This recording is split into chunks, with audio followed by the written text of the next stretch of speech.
تیاریاں جو قومیں کرتی ہیں وہ حالات کے تحت کرتی ہیں. اگر ہمارے نبی پاک کے صحابہ نے تلواروں سے جہاد کیا ہے تو آج تلواروں کا دور نہیں ہے.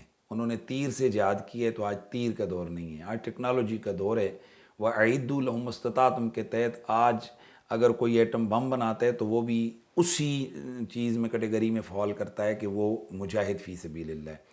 تو میں جو اس چیز نتیجے پر پہنچا ہوں کہ بالخصوص ہمارے مذہبی لوگوں کو جو جدید تعلیم ہے عالم کفر کے خلاف کام کرنے کے لیے ہمیں ٹیکنالوجی میں ہماری قوم کو، ہمارے لڑکے لڑکیوں کو آگے بڑھنا چاہیے. اس وقت دیکھیں، میں تو پچھلے دنوں سے کچھ چیزیں دیکھ رہا تھا کہ اسرائیل کے اندر جناب چھوٹی چھوٹی عمر کے بچوں کو ہیکنگ پہ لگاتے ہیں اور میڈیا کی چیز وار ان کو سکھاتے ہیں. تو میں یہاں تھوڑا سا ایک اور چیز بھی میں عرض کرنا چاہتا ہوں کہ ہمارے مقتدر جو ہماری قوت ہیں وہ یہ بھی سمجھیں کہ آج اگر مدرسے میں کہیں کسی نے طلباء کو ڈرل کروا دی تو کہتے ہیں یہ جہاد کی تعلیم دے رہے ہیں. تو کیا اسرائیل کے اسکولوں کے اندر جو وہاں کے ان کا لا ہے کہ ہر نوجوان لڑکے اور لڑکی کو 2 اور 3 سال، یعنی لڑکا 3 سال اور لڑکی 2 سال فوجی ٹریننگ ضرور لے گی. وہاں چھوٹے چھوٹے بچے جو پرائمری لیول کے ہیں ان کو اسلحہ کھولنا، ان کو صاف کرنا، اس کو گن کو چلانا، اور آگے سٹیپ بڑھتا جاتا ہے تو ان کو سٹینڈ گنوں تک اور میزائل چلانے تک وہ ان کو ٹرین کر رہے ہیں.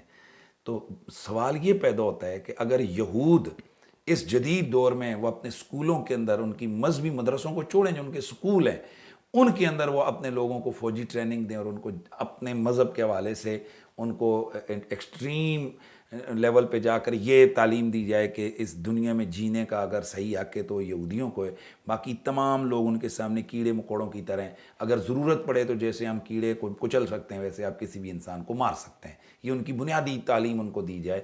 تو کیا ایسی حالات میں کیا ہمارا حق نہیں بنتا کہ ہمارے بھی بچے کم از کم اسلحہ چلانا سیکھ رہے ہوں، ان کو ٹریننگ ہو، ان کو ٹیکنالوجی کے حوالے سے، تاکہ یہ جو اس وقت عالم کفر ہمارے اوپر یلغار کر رہا ہے تو کم از کم اس میں ہمیں اس حوالے سے میں ان علماء کے فتووں سے بھی جی میں تھوڑا سا میں ایگری نہیں کرتا ہوں جو کہتے ہیں کہ جی جہاد صرف افواج کا کام ہے. بھائی جہاد یہ کہاں سے آپ نے لیے کہ جہاد کرنا صرف فوج کا کام ہے یا تیاری کرنا؟ رسول اللہ نے تو ہر مسلمان کو جہاد کی تیاری کا حکم دیا ہے، اور یہاں تک وعید ہے کہ جس نے نہ جہاد کیا نہ جہاد کے حوالے سے جناب اس نے جذبہ رکھا، نہ اس نے جہاد کے حوالے سے معاملات کیے، تو مفہوم حدیث عرض کروں کہ وہ تو جاہلیت کی موت مرا. تو ہمیں سوچنا ہی ہے کہ کیا یہ صرف فوج کا کام ہے کہ وہ جہاد کے لیے تیار ہو، یا یہ تمام امت مسلمہ کے ہر بچے بچے کا کام ہے کہ وہ اپنے اندر جذبہ جہاد رکھ کر جو ہے نا وہ آگے بڑھے. تو ایسی تنظیمیں، ایسے لوگ، ایسے علماء جو جہاد کے اوپر قدغن لگاتے ہیں یا جہاد کے حوالے سے لوگوں کو جس کو کہتے ہیں نا ذہن خراب کرتے ہیں، میں سمجھتا ہوں کہ ان کا کہیں نہ کہیں لنک یہودیت یا نصرانیت سے ضرور کہیں نہ کہیں پیچھے سے ہے. وگرنہ مسلمان کی عزت کا جو سب سے بڑا اس وقت راستہ ہے نا وہ جہاد ہے. تو جہاد فی سبیل اللہ، میرے نبی نے فرمایا الجہاد مادن الی یوم القیامہ، جہاد قیامت تک جاری رہنے والا ہے. تو یہ بالکل غلط نظریہ ہے کہ جہاد صرف فوج کا کام ہے. جہاد ہر بچے کا کام ہے، ہر مسلمان کا کام ہے. اس کا لیول اپنا اپنا ہے. ہمیں کم از کم تیار تو رہنا چاہیے نا اپنے دین، اپنے وطن کے لیے.